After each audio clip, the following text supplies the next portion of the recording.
Why you should target out-of-town owners. On this Flippinar, I discuss in great detail on why I love out-of-town owners, and you should also. Stand by. Let's get it.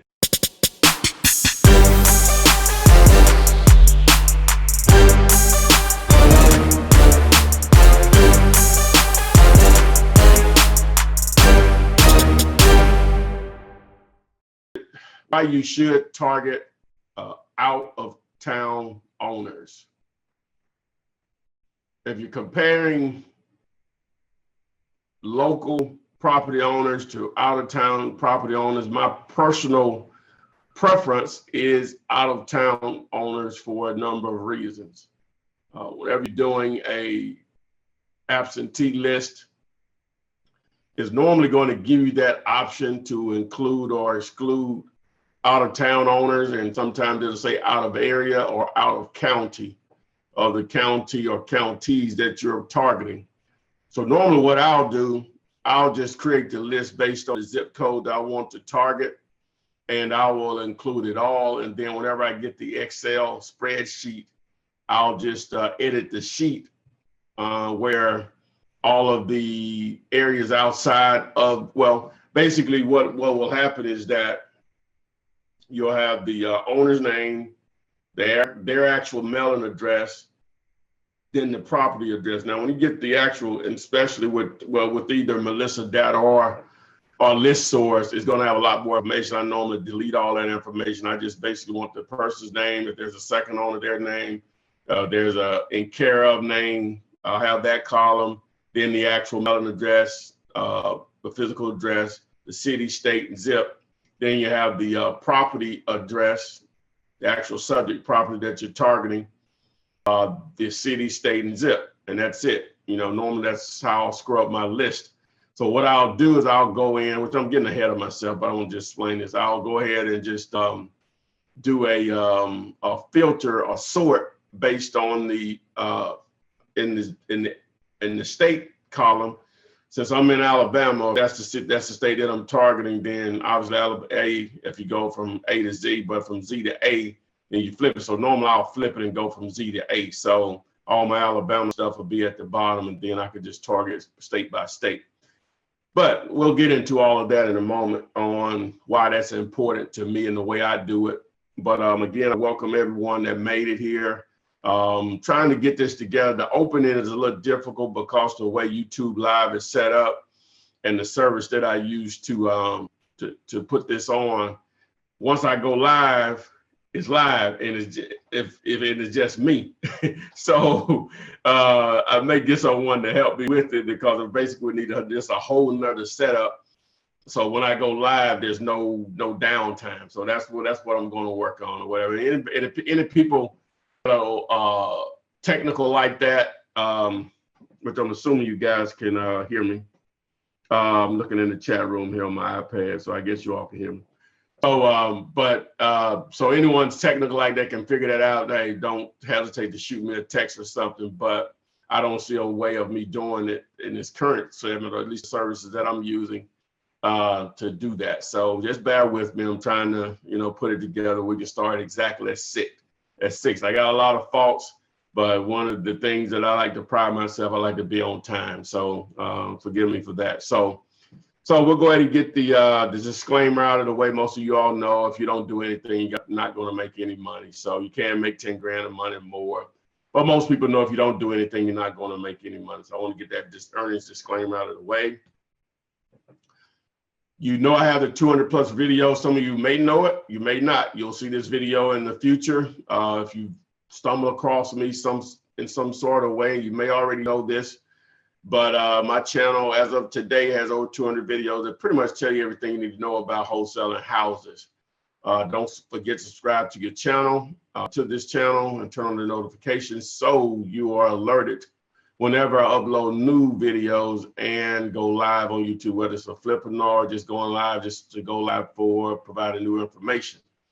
I actually uploaded a new video on yesterday. It's titled Motivated Sellers Call Listen Live with the Flipman, something to that degree. I'm not sure what's the name of it, but it's the most recent video before this one. Got a good response on it so far. So it's an actual live call where I'm talking to a seller. They got a lake house. It's in an area I've never done a deal in before, but there's a possibility. She has a realtor on the call. It says she really doesn't want to use the realtor, thinks the contract's ended, but that's switched gears since I put out the video. So stay tuned on that. Maybe I can do a deal on them. I think I'm gonna ride up there either Monday or Tuesday to take a look at it.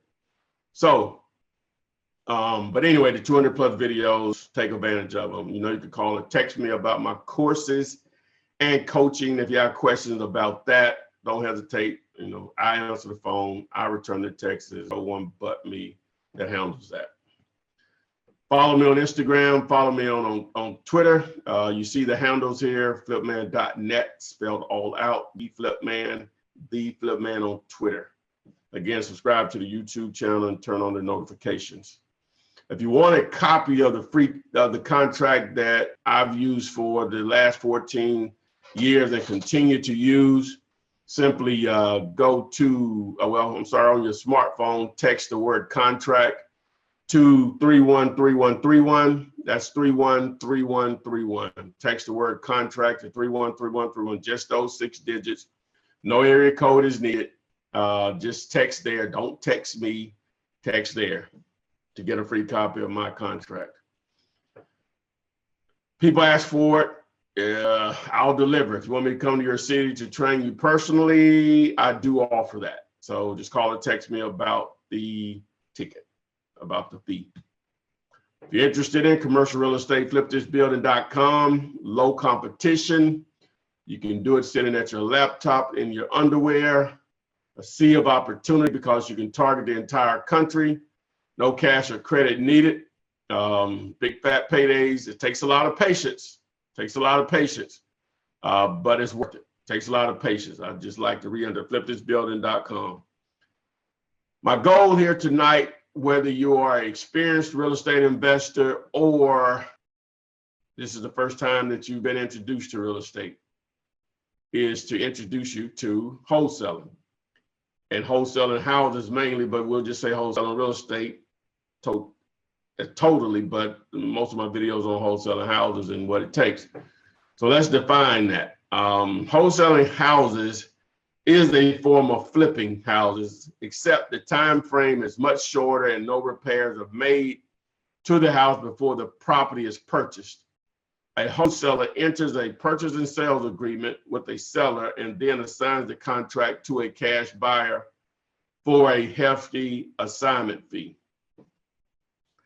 Let's do some real numbers here. See this junker house here? Obviously it's distressed just from the way it looks, and obviously the lack of landscaping for it looks like years.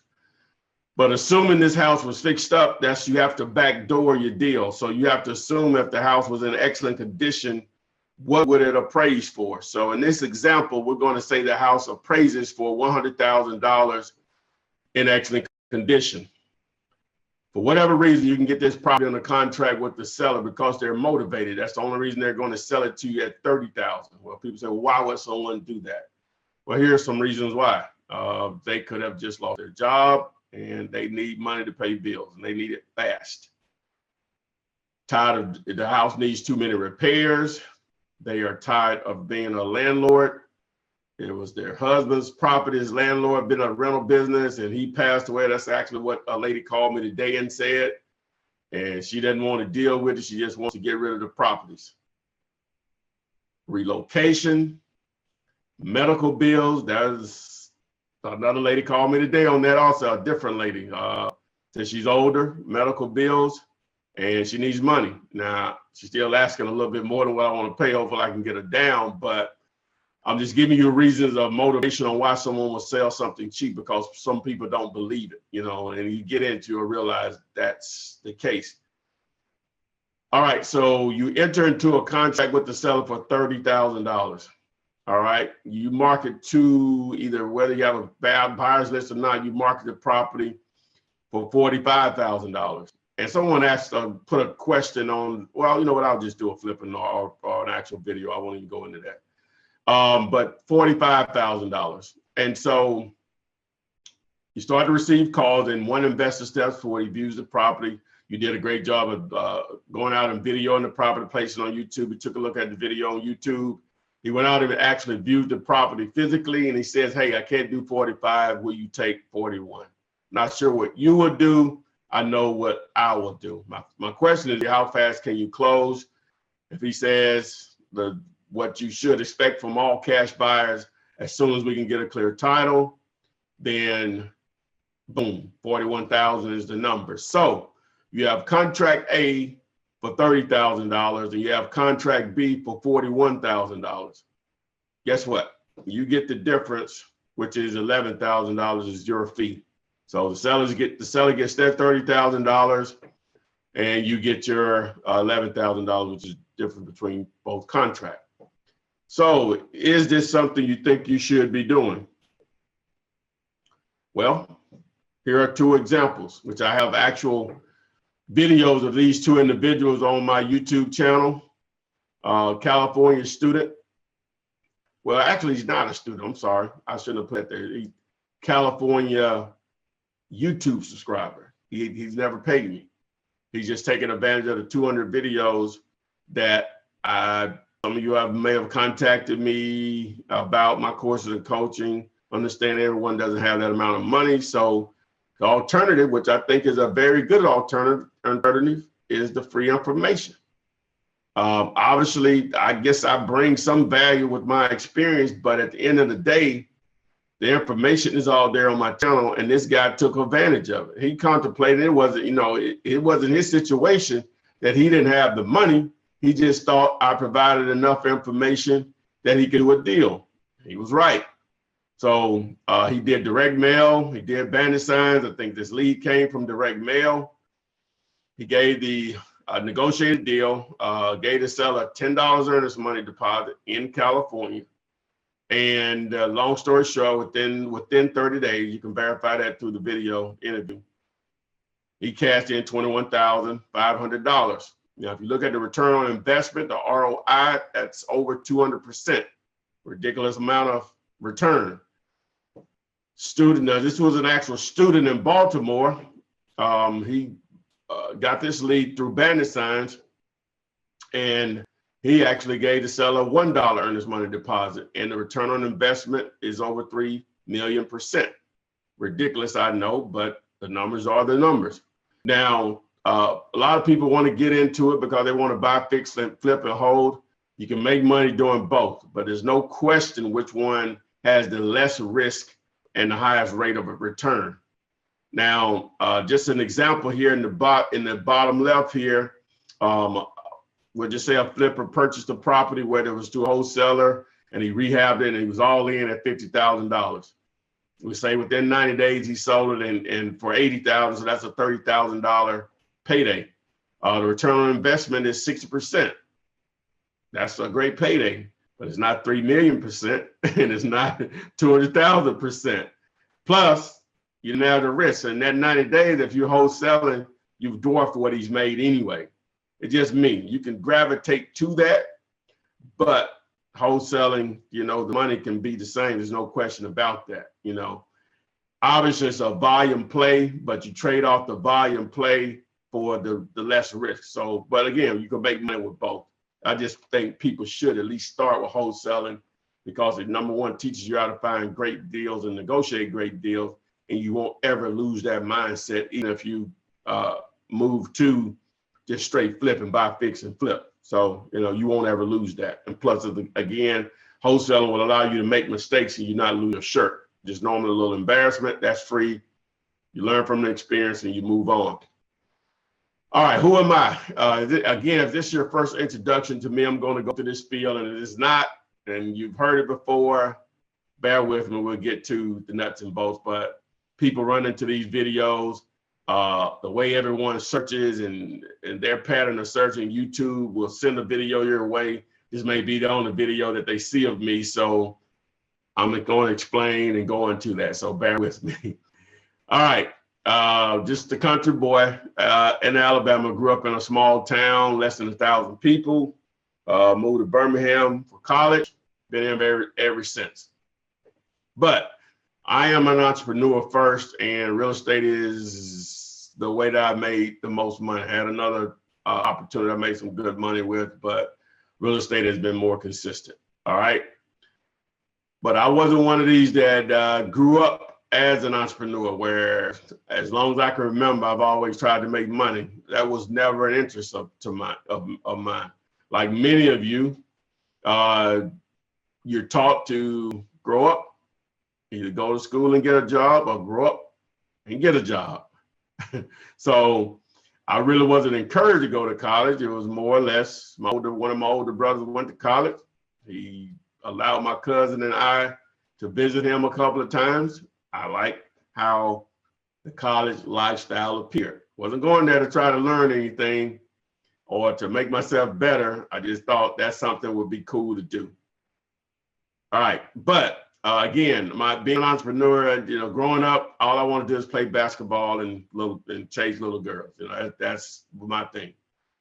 Got to college, not even sure how my mindset changed over to, hey, yeah, I'm going to finish college because I want to put a smile on my mom's face, but I know I don't want to work for someone for the rest of my life. I know I have to do what I have to do until then, but I knew the end game for me was that freedom of being able to, if I don't do it, it's not going to get done.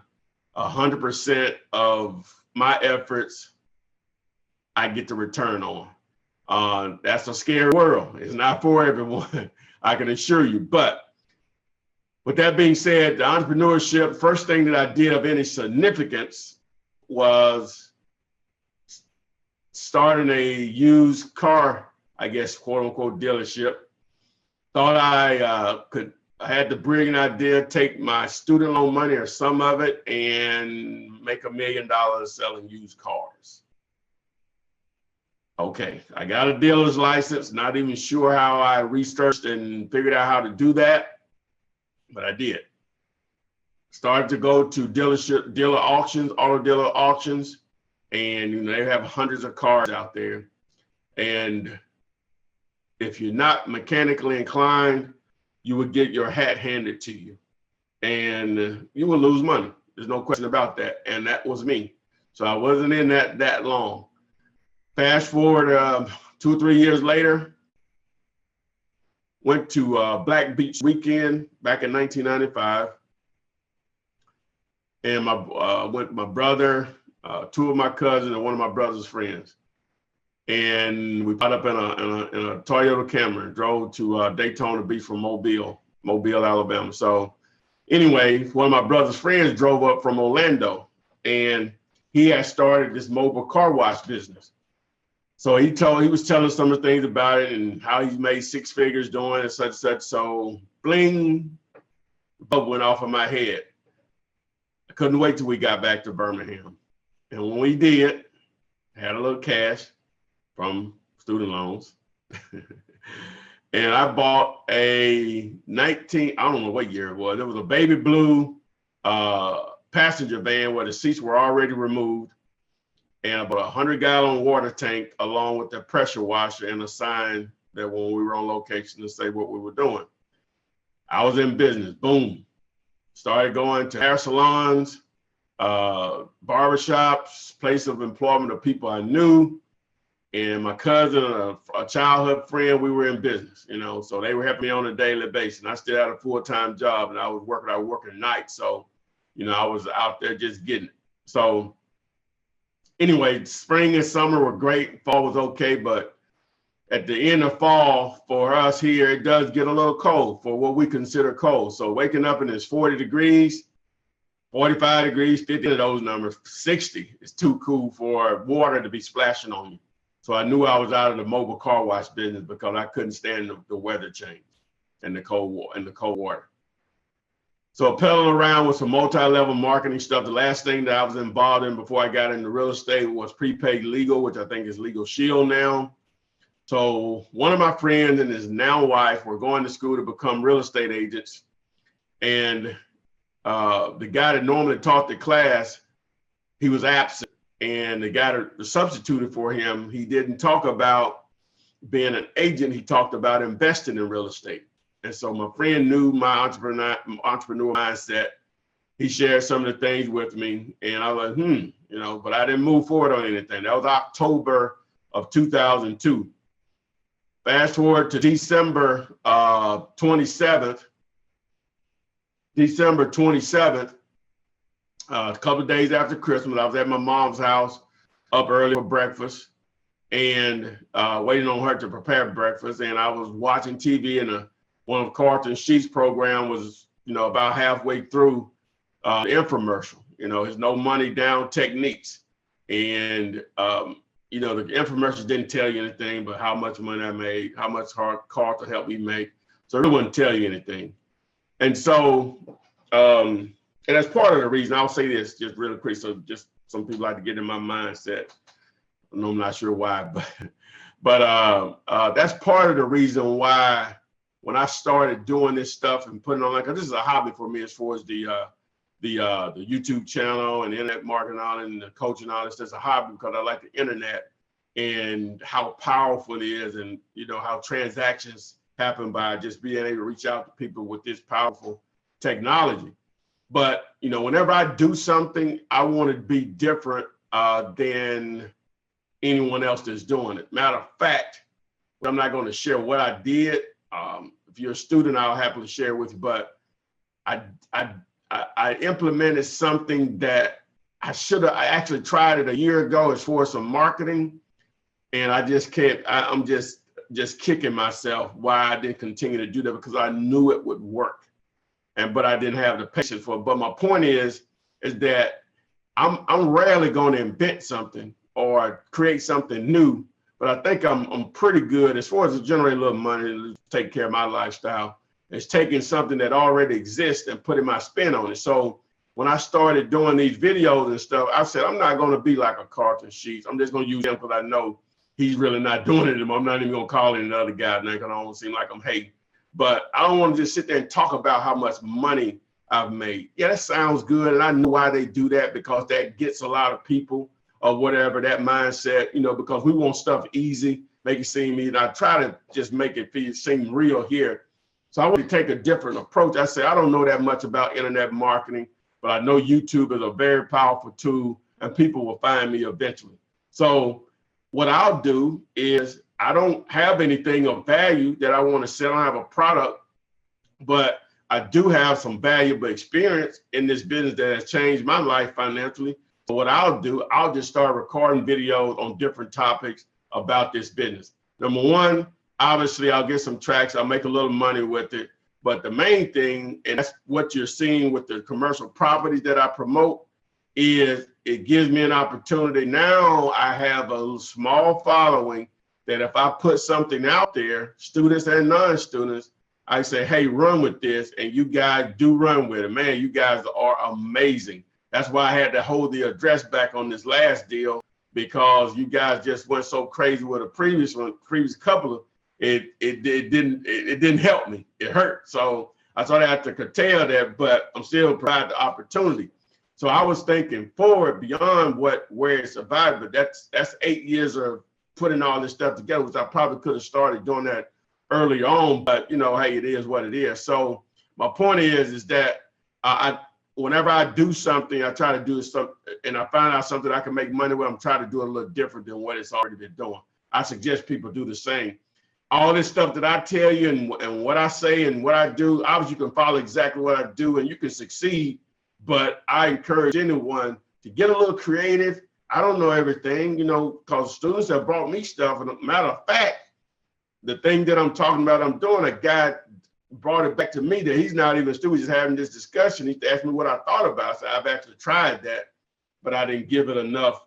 I didn't do it long enough. But it was only a week. That's not long enough to test anything. So anyway, but you know better, you do better. So anyway, so fast forward, I got off track. So I found Carlton's course, not course, but I wanted to watch the infomercial from beginning to end. So I went up to dial, found it. If you guys remember, it used to be on just all morning on Saturdays and Sunday, and it'd be on multiple channels, right? So I found it from beginning to end. Again, it didn't tell you anything, but Carlton helped me make this much money. Carlton helped me make Didn't tell you anything. All right, so, but it still made me say, hey, this guy can't be lying about all of this. So I waited until I got back to Birmingham. Back then, my mom didn't have internet. I waited until I got back to Birmingham, and I did a search on this entrepreneur message board I used to frequent, and asked the question, does Carson Sheets program really work? And one person replied, yes, it does, but Ron LeGrand's course is better. Did a search for Ron's name, found his actual course, found his website, see what this package was. It was around $1,500. And that was a lot of money back then. It's still a lot of money, but back then it definitely was a lot of money. And it took me almost a month to make that much money. I think I made a little more than that. I think I brought it home back then probably about $1,800 a month, maybe $2,000 a month, something like that. So that was a month's pay. So it was out of the question. I was paycheck for the most part. And so, but what they did have on the site was a condensed version of it for $69.99, $80 with shipping.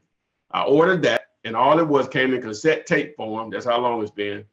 And all it did was say, hey, it didn't provide enough information for me to do it because I didn't know anything about real estate, but it was enough to say that, hey, it was brilliantly put together. Hey, this is something I can really do. This is something I could do. So I made up in my mind, if I had to get a second job and save the money, a part-time job and save the money, that's what I was going to do. Because I was determined to come up with that 15 big ones. A couple of days later, I thought about eBay and did a search on his name. And there were a couple of auctions going on. So I bid it on one, lost the auction. The guy emailed me. I guess you could do that back then with eBay. The reason I keep preferences there, because I don't think you can do that now. And he made an offer that he would send me basically a bootleg or burnt CD copy of the course package. So we agreed on $400. Some didn't get paid, I'm sure. But again, I felt I just had to do it. I'm not encouraging anyone to do the same, but for me, that $400, we talking about return on investment. I don't even know what the number is. After I spent thousands in college and the other direction. So I got the courses. It was several courses. It was wholesaling, lease options, subject to flipping, which is, he called it retail, which is buy, fix, and flip. I think another one called for sale by owner. Man, I went from not knowing anything about real estate to just overwhelmed, information overload, as I'll mention it later. Just flat out information overload. So if I didn't get anything out of it, there's three things. I thought I could do lease options. I do bandit signs would probably be the key to me being successful. Not saying you have to do them. I'm just telling you nothing works better. And and wholesaling. Now you had the other stuff, the retailing, the for sale by on subject to, but those are the things to try to, but wholesaling more so than lease options attracted me because I'm in and out of the deal and there's really no risk outside of your marketing costs. And after one deal, you basically pay for marketing for a couple of years in reality. So anyway, I ordered some bandit signs, overpaid for them. I bought 50 signs, spent $250 on them. Picked them up I didn't know any better. I picked them up on a Friday and put them out on a Sunday morning. The very first two calls that I received were deals. One of them was a lease option opportunity. The other one was a wholesale opportunity. Okay, I could have been put out the game at the start. So this is why. Lease option opportunity, guy's mother passed, left him a house, and the house still had a mortgage on it. He didn't live in it. The house he lived in had a mortgage on it. So he was making two payments. House needed some minor repairs, but it was livable. In just an okay neighborhood, I'd say a C minus. Well, it's actually a D. That's a D neighborhood. Anyway, so I didn't know what A, B, C, D, or I didn't know back then. It didn't really matter. It still doesn't matter. Money could be made everywhere. And so I explained to him how wholesaling works. I guess I had a pretty good knowledge of it, but I guess, I knew more than him. That's probably mainly, but I think I explained it where you understood it. Is that the monthly payment on the mortgage would be made, and how that would be made is I'll place a tenant buyer in the property that'll pay me, and I'll send the money to him, basically made out to the mortgage company, and I'll charge the tenant buyer a couple of $100 over that payment or more. And they'll give me a non-refundable deposit, a down payment that will be applied to the price that I'll charge. And he and I'll have an actual price that within 1 to 3 years, the goal is for the tenant buyer to get a loan and cash him out of the deal. All right, so he understood that. So advertised the property, and this lady stepped forward. She had, I don't know, I think I actually advertised a little more than 5,000, but she said she had 5,000. I don't remember. So I met her at an old Charlie's on Parkway East.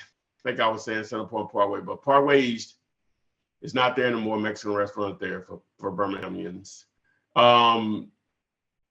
Gave me $50, $100 bills. Most money I ever had in my hand in my life, outside of a tax return, but this was cash money. So, wow. So she wanted to move in the house, but it needed a few repairs. So I'm trying to create a win-win. The guy that owned the property, he was a handyman, and I mentioned to her he could do the work. She thought it was a great idea. He thought it was a great idea. Also, he needed to refinance his house. He thought the payment was too high. And a friend of mine that I worked with, I still had a job at that time, he did mortgages on the side. So creating another win-win, I put them two together, the owner of the property and my coworker. So, just my coworker and I would share, we always talking, say, man, I found someone in the house. You already give me $5,000. So just talking to the owner, he shared that with him. And so make a long story short, the owner felt that I should have given him, if not half of that money, all of it. All right. And so he was upset. And so when he met the lady at the house to talk about the repairs, he came over there in a rage saying Tyrone does not own the property. Get off his property. He's going to call the police. So quite naturally, the lady felt she had been scammed. All right. So she called me crying, literally, and told me what happened. And I had already spent $700 of the money or so. And I told her, I said, don't worry about it. Where are you right now? I'll meet you. I just go to the bank. I'll meet you and give you your money. So I had to come up with the $700. I'm not sure how I did, but I did. So I met her and gave her money. So I called the seller to see what was going on. Of course, he and I got into a heated argument. I made a belittling comment because he was a pastor about him being a shyster. I could only something about his congregation or whatever. So obviously that took him to another level, being pissed. And he made the comment, if I ever see you again, it won't be pretty, or something to that nature. So that was it. So that deal blew up in my face. I could have been like, man, this is some bull. This mess ain't gonna work, blah, blah, blah. But I didn't. And so the other call that I received were two sisters. Their mom had passed, left them a house, like a lot of situations, and we're not going to sell mom's house, blah, blah, blah. Got too many members here, so we'll keep the house and rent it out to family and friends. So they tried that. That's probably one of the worst things you can do. Not all people, but most, is to rent out to family and friends, because they're going to start to try to count your money. Oh, Ty don't need this. I can pay him on the 18th. The rent due on the 1st. And they still don't pay on the 18th. You know what I'm saying? So, but anyway, so after going through that a lot, having to repair the property or whatever, they decided to sell. So they contacted me, so I went to my bandit signs.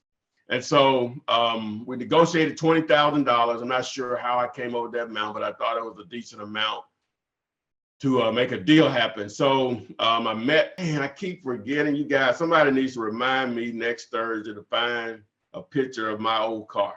But I showed up in my 1985 Toyota Celica white convertible. Now I love that car because, as a matter of fact, I'm trying to find one because Toyota only built so many of them.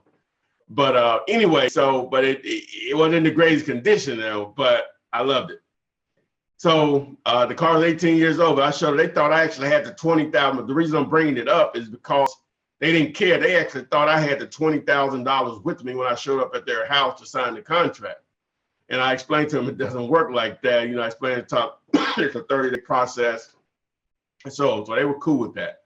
So I advertised the property in local newspaper, and got this realtor. I had several people to call, but this realtor called, said he had a cash buyer that likes to buy in that area.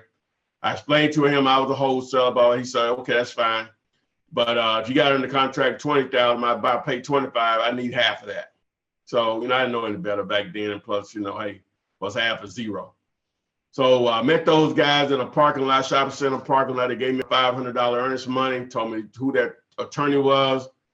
And 10 days later or so, we closed the deal. And that was my first $2,500 in this business. It might as well have been, again, $250,000 because I had failed at so many things before. And, boom, that was my first deal. It happened pretty fast for me. Not saying that's going to be the case with everyone. But I have a lot of flaws as an individual, and this can be a flaw sometimes. I'll take action. You know what I'm saying? I don't have to feel like I know everything. I just need to know will fit within my resources and put it into motion. So I say all of that to say I'm no smarter than you are. Where I live is no better. I just take action. But what I discovered there's not a hard way of doing this. Most people think they need tons of money to start. You don't. $200, you're in the game. Wasting time thinking they need a real estate license. You don't. If you want to get one, that's fine, but it's not needed. I still don't have one. Never have even considered getting one. Want to figure it all out. I was on information overload, which that's the bottom point here, but I was on information overload, and I understood enough that I knew I needed to get my phone ringing, which I stressed that to non-students and students, get that phone to ring. There's a lot of stuff will fall into place. You'll figure it out. You know what I'm saying? If you get that phone to ring consistently.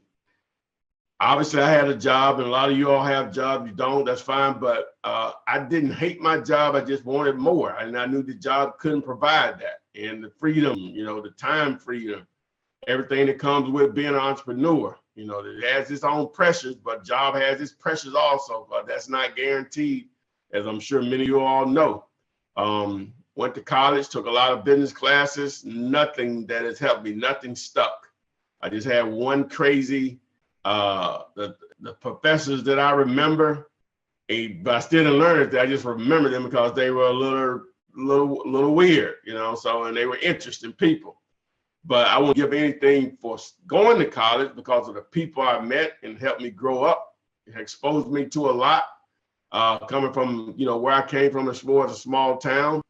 But, it didn't teach me how to be a business owner at all.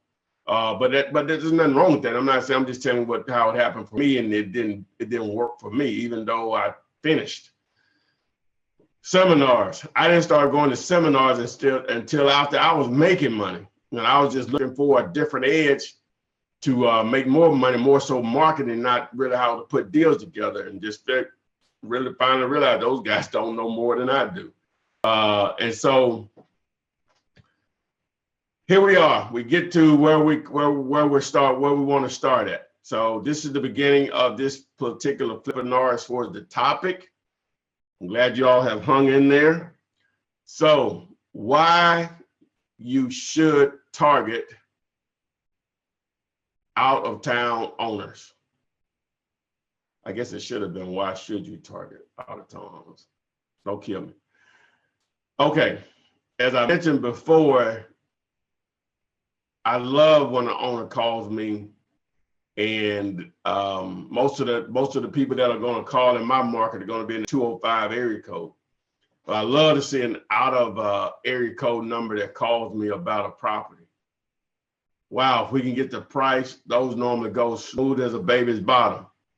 for a number of reasons, which I'll get into, but I just love those and I prefer those over local owners, which in most cases, those are going to be the ones you deal with the most.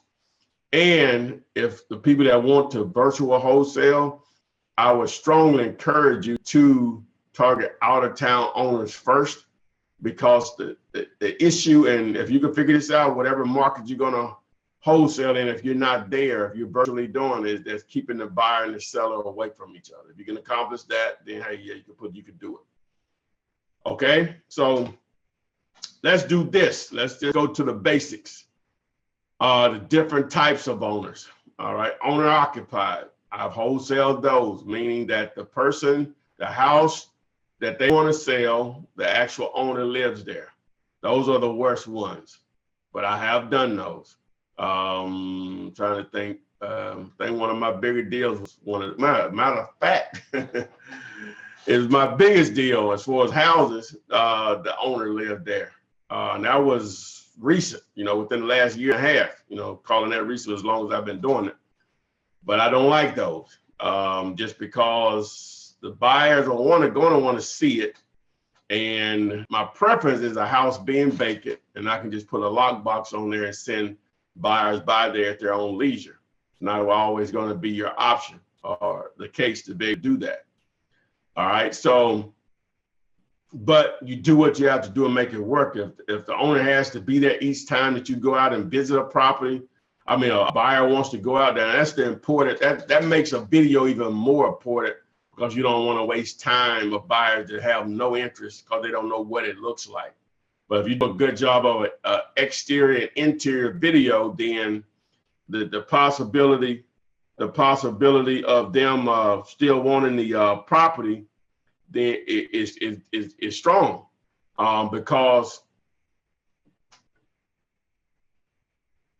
because they already have an idea what they're dealing with, especially if the owner still lives there. Then you have absentee owners, which that's going to encompass your out-of-town owners, obviously, but most of the time it's going to be more local owners. They may live right there in the city. Lady called me today. This was the lady that had the medical issues. She lives right next door to the house she wants to sell. That might well be that she lives in the house, but the house is vacant. So anyway, so local owners and out-of-town owners, both of them can be absentee. Obviously, a local owner can also be owner occupied. So those are your different types of owners. Oh, let me define what absentee means.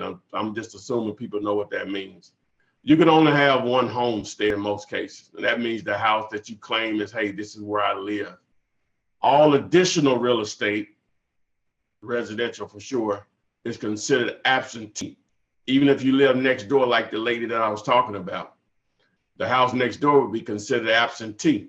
And the house she lives in is the homestead. Now, she'd probably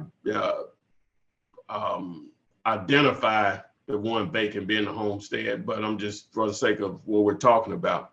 So that's what absentee means, just in case people don't know what it means. It's basically, you don't have the house that you live in, any additional houses is considered absentee. So we'll say, well, why do you target those? Because normally people are quick to get rid of or houses that they don't live in faster than the house that they live in the sense of being motivated. Houses that they don't live in, those will be the houses that they don't put a lot of money as far as repairs into versus what they'll do with their own. They may not do with it either, but I'm just saying, we're just playing the numbers here and the odds. So that's why you target absentee, because it increases the chances of the seller being motivated. That's the only thing that you do. You're just playing the odds. You know if you contact enough people, you're going to find enough people with motivation to sell. So that's why it's so important, the seller side, to me, to continuously market. So those are your types of owners. All right, why target out-of-town owners? All right, some of the reasons why, and obviously this all boils down to being motivated to sell and sell at a cheap price. To my definition, people say they motivated to sell. unless I can get the price that they want to sell it, unless it's something beyond their control as far as a mortgage or tax liens or something like that, unless they can give me the price that they want to sell, they're not motivated to me. They just want to sell. There's a difference. So I'm looking for motivation, right, to sell at the price that I need it at. That's considered a motivated seller. So here are some of the reasons why you target out-of-town owners. All right, they're trying to manage a property or a situation from a distance. So it makes it difficult for travel or whatever. The farther they're away, the better chances of being a great deal for you. So trying to manage from a distance. All right, they don't, okay, for whatever reason, they don't view the property as an asset anymore. They view it as a problem. Creates motivation. It's not an asset, meaning it's not of any value to them, which it really is. It's more of a problem, and I want to sell it at a get rid of problem rate. It's when they call someone like me or you, because you put your marketing in their face. That's what it's all about, putting it in their face. Less attachment. So what I mean by that, they're not as attached to that property versus the property that they live in, if you compare the two, in most cases. Similar to the two ladies that I explained a little earlier on my actual very first deal, they were initially attached to it, but they're not as attached to the property that they actually live in. So the property then, where they were attached because it was their mom's house, and it was an asset at that point. But after going through people renting it out, not paying them, tearing up the house, having to repair it, it became a problem. All right. Easy to show to buyers. And what that simply means is, in most cases, not always, the house is vacant, or even if it's not vacant, if it has a renter there, or even a relative. I'm just saying a renter. The owner is not there. They're out of town. So whoever's allowing you to get access to the property, where someone has to meet you over there every time you go over there, either by yourself or with a buyer, then so be it. But ideally, the property is vacant. You could convince the seller to send you a key because you signed an agreement, and you put a lockbox on there. But even if that's not the case and they have to have someone locally here to let you in, I still like that better than the actual seller showing up, and that's the actual decision maker. The closings are easier because the seller does not have to come to town to close. It's a common question that I receive, but it's simple. Technology is beautiful. Email, overnight, and fax. Get a deal done, obviously with a notary. That gets a deal done. So what happens in each title company or closing attorney or escrow company may go about it differently, but they'll create all the documents, email it to who doesn't have email. Very few people don't. Even some of the elderly people, which they own a lot of real estate, they have email. Email them the documents, or they know someone that has email them the documents. They go get them signed in front of a notary, and they overnight back the original documents. Now, I've seen where attorneys, they'll send it over and they'll let them do a DocuSign. That suffices for them. Boom, same thing. And so the great thing about it is the seller and the buyer are not at the closing table at the same time. The majority of the deals I've done, everybody's sitting there. But if I have my preference and it can be worked out, I don't even want them to see each other. But if they do see each other and we come in, seller sitting there or they're coming in, however it happens, the buyer already knows what time it is with me because he still wants me to feed him deals. So I will introduce the buyer as my partner on this deal. He is. He's buying the deal from me. We partnered up. Here's your fee, Tyrone. Boom. Mr. Investor, here's your house. Seller, here's your money. Boom. Everybody's happy. That's why I tell people, don't worry about it. I'm going to keep the seller and the buyer. The seller's going to get mad. I'm making this money. The buyer, it's closing day. The buyer's happy. The seller's happy. Closing attorney's happy. The title company, escrow, whatever. And I know I'm happy. It's not an issue. You're worrying about the wrong thing. Worry about finding a great deal, easy to get a buyer, easy to get closed. I don't like to use the word easy, but if I'm comparing the two, there you go. All right, how to target out-of-town owners. All right, obviously you start in most cases with an absentee list. Now, I don't have it on here and I hate I didn't, but you can do some driving for dollars and you'll find out that the person is an out-of-town owner, but you don't know that just by driving by a property that comes after you've done your due diligence. So, but how to target out-of-town owners. So you buy a list. This is just one way. This is probably the main way if you're going to target them in large numbers. You buy an absentee list, as I explained what absentee means earlier, from either list source or Melissa data, or whatever other services, data info brokers that are out there. All right, and whether you're going to direct mail through postcards or yellow letters, or the way I do it, as far as through my training on my actual courses, regardless, you're going to reach out to them through direct mail. All right, now sometimes it's as simple as doing a Google search because you have their actual mailing address with their name. And a lot of older people, they still have landlines and their phones are listed in the white pages. You can just simply do a Google search. Boom, there's John H. Smith's number in Seattle, Washington, right there. Now, John H. Smith, that's a common name. It may be,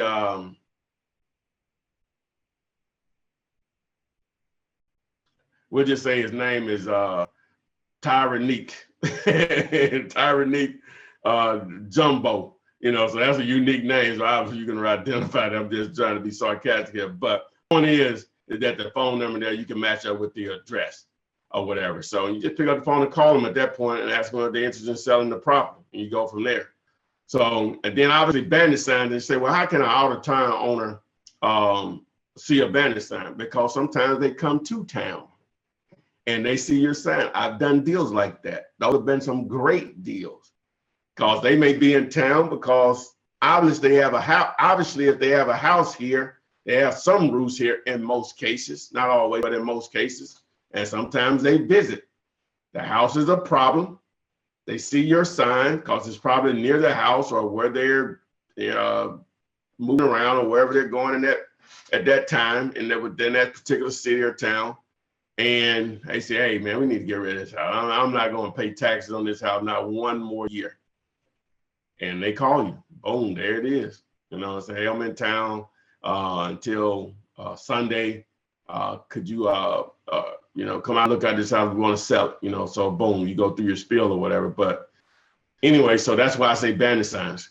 All right, so social media. Now, once you have someone's name and you know the city, now, obviously, you can go to Facebook and do this. And depending on their name, now, the more unique their name, the easier it is to find.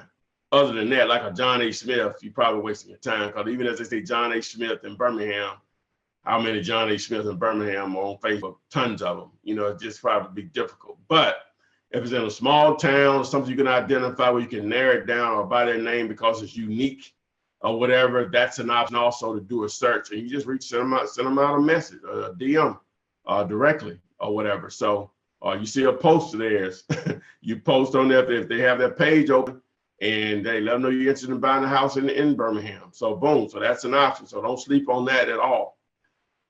So those are the reasons, those are ways that you can target out-of-town owners that I discuss why you should target out-of-town and why I prefer them. So hopefully this helps you to understand that you can just focus on that particular niche, depending on the markets you're in. It can be a sea of out-of-town owners versus just targeting a certain type of a local owner or a combination of both. But whenever I buy a list, I'm always going to target the out-of-town owners first, just because of all the things that I've discussed here just now. So you're here because of the earnings potential, and it just boils down to numbers for me. And I've been slacking on, because I've been trying to do all this commercial stuff, but I've been slacking on my houses locally, which, you know, I do it because I've been doing it, you know, so that money just, I don't know if I ever stop doing it, but we'll see, depending on how this commercial continues to go, but I've been slacking, so I know I need to get them 3 to 5 calls up per day. You know, if you want to do 3 to 5 deals or 5 to 7, I need to be talking to 5 to 7 people per day. So again, I'm not gonna tell you what I did, but I put a twist to it. This one technique has allowed me to get that number, and I have a pretty good number of bandit signs out there. I think I do. I just ordered some more, and I probably have to replay probably more down than what I think. Cause my calls are slowed down. But again, I know that it boils down to numbers. So, because I'm a marketer instead of a wholesaler in my mind, my job is to get up and let sellers not exist, and then let the rest of it take care of itself. All right, so let's break down some simple numbers, and we'll get into the question and answer period after this. If you do one deal a month, average 5 to 7 deals, $5,000 to $7,000 per deal. In some markets, California, parts of New York, parts of South Florida, maybe in Arizona and other cities, that number may be $15,000 to $20,000 average. So, but if just being a conservative, this is going to work in most markets. One deal per month, $5,000 to $7,000 average. 12 deals a year, that's $60,000 to $84,000 a year. 2 deals per month, $5,000 to $7,000 average, 24 in a year. That's $120,000 to $168,000 per year. Go up to 5, which is realistic, $5,000 to $7,000 per month. Per deal. 60 deals in a year, $300,000 to $420,000 per year. Game changer, ball game probably back at 2 deals a month. So don't forget about the 200 free videos. Subscribe to the channel. You can call or text me about my courses of coaching. Text contract to 313131. If you want a copy of it, don't text me. Text the word contract to that number with no area code. Follow me on Instagram. Follow me on Twitter. Again, subscribe to the YouTube channel. If you're here, turn on the notifications so you are alerted whenever I upload new videos or when I go live, just like now with this Flippinar. Remember, if you need proof of funds, realpof.com. So go there, submit your phone number. Next page, Keith is going to explain exactly what you're getting. PrivateMoneyList.net, the name explains itself. Same thing, submit your number when you get there. Next page, Keith is going to explain what you're getting. So let's get to the Q&A portion of this deal. If you posted a question, you need to probably repost it because I couldn't go through my spiel without and view the chat room at the same time. So make sure that you repost it. Chris Harris says, "Do I need an affidavit?" I'm not sure what you mean. Be a little bit more specific there, Chris, if you will. Can you wholesale in Orange County if the houses are more expensive? It doesn't matter, man. It's relative. If the houses are more expensive, that means, Jeffrey, that they can afford them. It just means your checks will be a lot more than what I'm accustomed to. But people get divorced there. They lose their jobs. Tired of being a landlord. House needs too many repairs and relocation. Same reasons. So yeah, you can wholesale in Orange County. You didn't see it? Just go to YouTube, do a search for 21,500 on first deal in California, and you'll see the interview with Chris. All right. Carissa Harding says, "Are the handwritten?" She says abandoned signs. I think you misunderstand what we say. They're called bandit signs. They're BANDIT, bandit signs, but handwritten bandit signs better than the bought ones from cheap. I guess she did mean abandoned signs. I'm not sure what she means by that though, but cheap bandit signs cost. I heard the uglier the better. What do you think? I just think the person that is reading the sign needs to be clear where they can read it. That's the main thing, Carissa. Can they read it? You have to always remember now, people are not looking for your message. And they're reading from a distance because they're in traffic. So the clearer the message, the easier it is to run reading. So just simple print makes it clear as possible. A lot of stuff works. I'm just telling you, the objective is how clear is it that they can see it. Do a great job positioning your signs, and the other stuff will take over. Sydney says, "High time looking at a deal. ARV is 150, estimated repairs 20, sellers asking 110. What's a good offer? 75. Just half of it off the top. When they're asking that much, The number you need is 75,000 or less, probably less. No problem, Carissa. We're good. All right. Jeffrey said, yes, I did. I guess he means he saw the video with Chris. Just a different area, so I wanted to make sure. No, it doesn't make a difference. Gerald says, I've been driving $4. What price range is good to start for wholesaling? That's a good way. See, I would have to know what market you're talking about, but generally speaking, not really a price range. It's just not really, I guess you say war zone, because there's money to be made there. That's where I made my bread and butter, but everybody's not comfortable dealing there. Neighborhood above that, probably just below middle class, blue collar / some middle class. Normally that's a sweet spot in most markets, but there are deals everywhere. But obviously you get into higher end houses, more of those houses are leveraged with mortgages, which blows up the deal as far as a price that you can receive. So some of it just flat out testing, my man. All right. Jim Tim said, I just got a call. The property is worth 150, but the mortgage owed is 225. Is there anything I could do with that? Nah, man, next. There's nothing you could do with that. Those numbers are way off. There's nothing you could do with that, man. Nothing.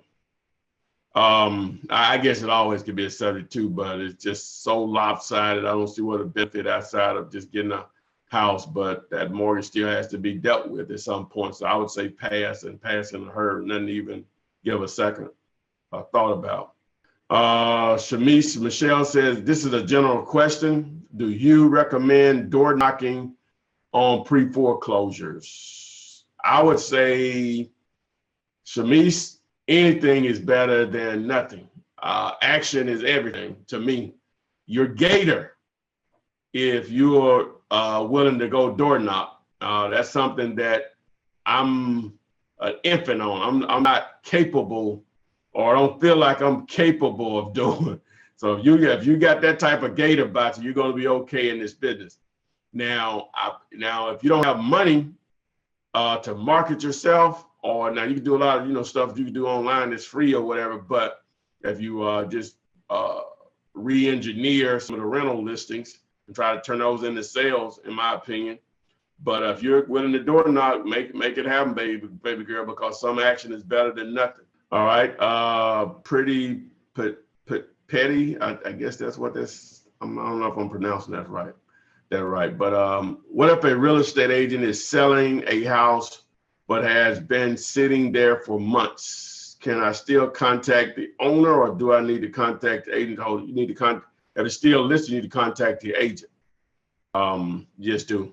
All right. Carissa says, have you dealt with people owning property taxes and bought those, or is it a waste of time? Each state is different, Carissa, on that. If you get a grasp for your laws and where the loopholes are, where you can see some opportunities to do that. I'm not even comfortable with what's going in my state because of the long period of redemption. There's a 3-year redemption period here, what makes it difficult just to get total ownership of the property. Hello, Tide.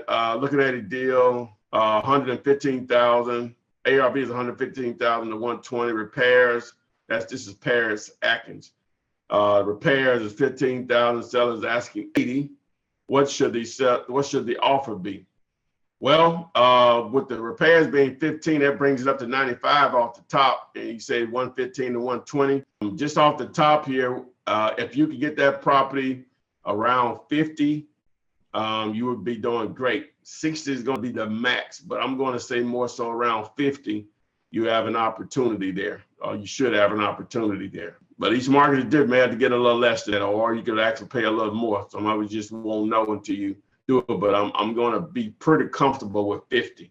Marlon Jeffrey says, when you're talking to owners in other states, how would you call them? What do you say, and do you go out there to them? I'm not sure what he means by go out to them, but I'm gonna go with what I think. When you call sellers in other states, how would you call them? I'm not sure what you mean. How would I call them? If I have a phone number, then I'll call them. If I don't have a number, I'll mail something to them. Say, what do you say? Well, if I'm calling them, I'll let them know where I'm calling from and I'm interested in buying the house. And then if they're interested in selling it, I go through the spiel to collect the information on it, to analyze to see if there's a possible deal there, obviously with the price that they give you. And he says, do you go out there to them? I'm not sure. I'm not sure what you mean by that, Jeffrey, if you could explain a little more on that. Okay, Paris Atkins says, thanks, Ty. No problem. Carissa says, when you get your list source, do you make it out of state owner or both? I do both. And as I said, I'll go in and edit the Excel spreadsheet to identify the out-of-town owners, just by clicking on the state column of the spreadsheet and just doing a sort, and it'll automatically pull those up. So, meaning when there's a potential place in another state, do you go out there for paperwork? No, man. You use technology, email, fax, overnight, delivery, FedEx, UPS. You wouldn't do that. Eddie Porter, how do you find their phone number? I went through that part of the Flippinar. Eddie, you just need to go back to the Flippinar. I went through that. Whenever I was talking about out of towns, I went through that part of it. The main thing I said is just do a Google search. Sometimes they have a landline in there, and the white pages will pick it up, if it's a public number. So more questions, we'll do a few more here. Make sure, guys, you subscribe if you're here, turn on the notifications, and invite others to next week's Flippinar. Not sure what it'll be about, but I think it'll be some valuable information that can be useful. It says, what service do you use for skip tracing? Well, I started doing myself. I really don't use a service. I like to use Intellus, and I'll do my own, backdooring or skip tracing from that point. Intellus.com. How long should it take for bandit signs to come in after you order them? Talked to them guys the other day when I placed my order. They're about 3 weeks behind. So you don't have to order from them, but it does give you a measuring point as far as pricing. And if you can find a better deal with quicker shipping, then roll with it, So they're not the only game in town. They're just busy. So that's not the only option. Carissa says, who do you use more as far as contacting them, which is the best I use, and tell us?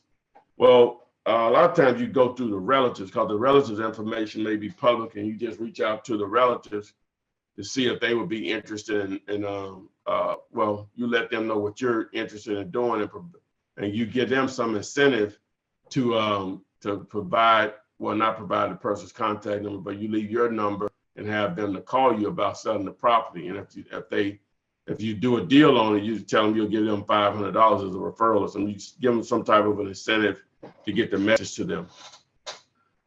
Lisa Fowler, been driving for dollars a day. The seller has the price written on the Fizbo sign. And your experience, are sellers set on what they're asking when the price is written on the sign? No, not necessarily. Not necessarily at all. You still, regardless, you can call. It won't hurt you. It won't cost you anything to call and go through your normal spiel as far as questioning and trying to get the best number out of. Your goal is obviously to get a deal, but your goal is really to find out what their least amount is. And if it's something that you can work with, then you roll with it. You move on to the next step. Jim Tim said, I have a commercial property that's been sitting for a few years and is next door to an auto parts. Are you interested in teaming up? Normally only with Student Gym, but if someone came to me and, I'd be fool to turn down some money, but you only name the auto parts. You didn't say McDonald's, you didn't say Starbucks, you didn't say Walgreens.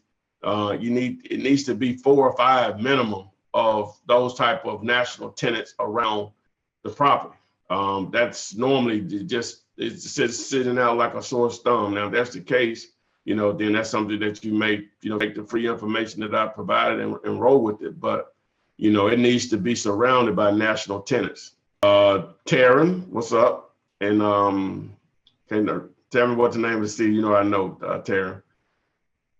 T Pitts.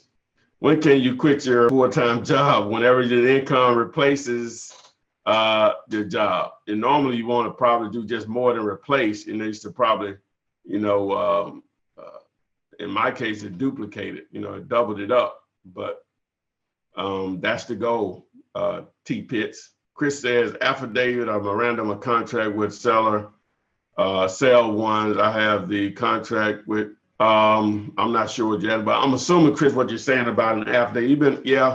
I wouldn't, Chris, don't worry about that part of it, man. I'm just going to tell you, really don't worry about those affidavits and all that stuff. You do what you feel comfortable, man. It's going to be rare that happens. Just worry about, focus on finding a great deal. Just focus on finding a great deal, man. Put it on the contract, and buyers will beg you for it. Most sellers are just not going to do that. Even if a buyer wanted to do it, most sellers are not going to do it. It's not people that are tricky, I guess you would say. But in most cases, it's hard to get both of them to do it. Don't worry about them. Just don't worry about those details. Don't worry about. Focus on finding great deals. Someone says, does the county user charge for the delinquent tax list?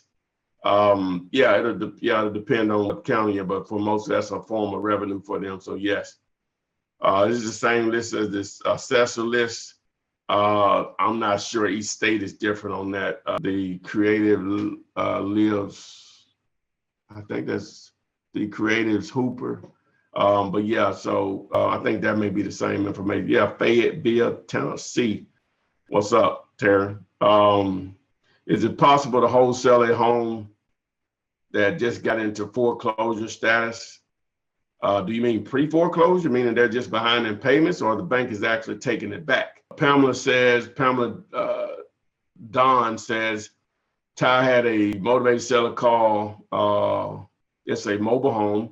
Have you ever wholesaled a mobile home? Yes, but it's different because mobile homes are like cars, they depreciate. Mobile homes are like cars also, the owner had the title in hand, so it doesn't work the same. In most cases, if they're not living there, maybe so. If they're living there, you're gonna have zero chance. You're gonna have to get access to the property without them being there. Otherwise, they could just, a buyer could walk over with cash, they do a bill of sale, and boom, you cut out of the deal. So it's just a little tricky with mobile homes. Then how you evaluate them, you want to know the year it's built, the manufacturer, square footage. They'll say like a 10 by 20. I'm just throwing out a number. And does the land come with it? Is it in a trailer park? You know, all that stuff factors in when evaluating a mobile home. All right. Let me see. Carissa says, how long after making the first deal does it usually take for them to be rolling in? After 3? I got a student in Indiana. He's been killing it. He's done like 3 deals in like a 3-week span, if I'm not mistaken. So it's going to vary from person to person. Me personally, did my first deal in March, second deal in June. Now, after the June deal, it's pretty much will start to roll in, every month or whatever. But that was a nice gap between the first deal and the second deal. All right, I'm gonna answer a couple of more guys, and then we're gonna round this one up. All right, Jim Tim, okay, says he saw another vacant property building surrounded by Popeyes, Taco Bell, Wendy's, and Sam's Club. Okay, so yeah, now you're working with something, So yeah, there you go.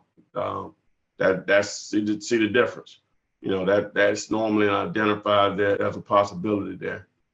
Carissa Harden, do any of those people that posted their deals and made money on your channel, are they still making these deals consistently? Depending on who you're talking about. I won't put that business out there, but some are, again, just like with myself, I did my first deal, took another basically 3 months to do the second one. So it just depends on who you're talking about. If they would, want to come on and share that, but again, but normally I don't like to bring 2 people, the same person on twice. I think I did that once with Michael, but normally I'd like to try to bring new people on. I'm gonna answer these last 2. Kevin says, has a wholesaler calculator that calculates whether you have a deal or not? What do you think? Well, yeah, I actually had one on my site when I was letting someone else run it for me, but I don't have it anymore. But yeah, if you got a tool out there, it couldn't hurt. It'll at least give you a ballpark. It's just more of a time eliminator. But there's a simple formula for that, which I have a few videos on how to do that. When you're targeting out-of-town owners, do you have to research rules and regulations for wholesaling in that other state, or is it a big issue? No, no. Wholesaling is not illegal, guys. It's not illegal. You are doing assignment of contract. As long as the contract that you're signing states that it's not assignable, doesn't state that it's not assignable. Well, I'm saying that if it doesn't have the verbiage to say you can't assign them, it's assignable. That's the only thing you're doing. So that's legal in all 50 states. So guys, thanks for this week. Again, we'll try to show back up next week. Again, check out the most recent video that I posted where I had an actual call with a seller. Hopefully it's helpful. I'll try to do maybe another couple of those in the future. But again, thanks for showing up for this Flippinar. Please come back, Flippinar.com, subscribe to the channel, check out the 200 plus videos I have here. Again, thanks for showing up again, and we'll see you on the flip side.